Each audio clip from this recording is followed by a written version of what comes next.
Okay, kapiteni Donat, kapiteni wa ekipe ya ADG. ADG ari ekipe yari imaze iminsi ifite mu buryo bw'ubukombe, ikipe ifite abakinnyi bakomeye mwamaze kumenyerana, ariko still now harimo abakinnyi bamaze kurefitinga muri ekipe yanyu bajya muri Tabagwe. Ni iki kintu mbese ubona icyo kintu gishobora kuba cyarabakozeho ko kigaragara ko performance yanyu iriho igenda gake gake cyane? Oya, ibyo nta mpamvu irimo, kuko umuntu ikipe abakinnyi baragenda abandi bakaza, twazanye izindi rema nshyashya. Icyo tuzize muri match ya none urebye ya Gicumbi, natwe tuzize amaperite mu minota ya nyuma. Ikipe twari turi egalite mu minota nk'itatu ya nyuma, habayeho amaperite naho ntabwo ngiye navuga ngo impamvu yuko bari abakinnyi bagiye ariyo mpamvu turi gutsindwa bimeze gutya. Wowe ku giti cyawe nka kapiteni, ni iki kintu wumva wasaba bagenzi bawe muri gukinana? Kuko urabona muri mita ya mbere mwatangiye mukina neza, ariko muri mita ya kabiri mutangiye musa nkaho mukora perite aribyo wari unagarutseho. Ni ikintu wowe wakisabira abakinnyi bawe mukinana ku buryo mu minota ya nyuma?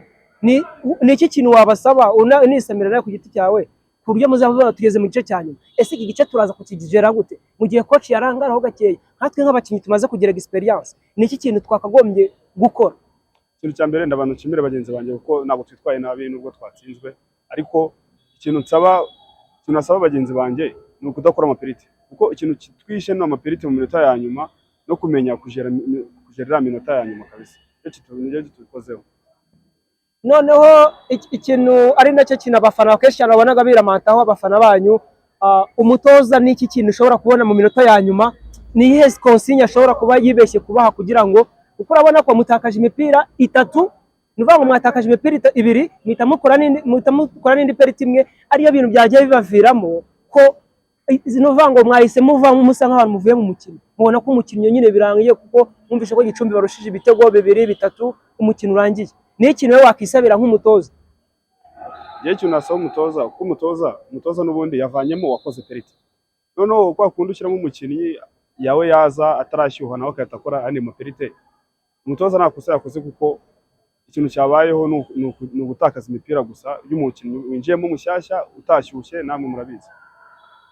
Noneho ku giti cyawe nk'abayobozi, noneho bandi coaching staff cyangwa se abandi bayobozi bo mu kigo, ni iki kintu wowe wumva bakagombye kubafasha? Kuko urabona ko mwakavango ADG nuvuga yajyaga muri Big 4 buri mwaka, cyangwa se ikaba yaba n'iya gatatu yewe, ku buryo zino kipe ari APR Police yazaga iwanya ari ikipe zikabatsinda, ariko ukabona ko ari ikipe zitsinze ku buryo butari konveke cyangwa se buryo butemeje abaturage, yaba muri wanyu ku kibuga bukamura abakinnyi mwumva nyine mufite ishyaka giko mwatsinda.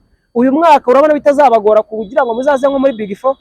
Oya, ntari rarenga, kuko still naho ubu ngubu turacyari mu makipe 4.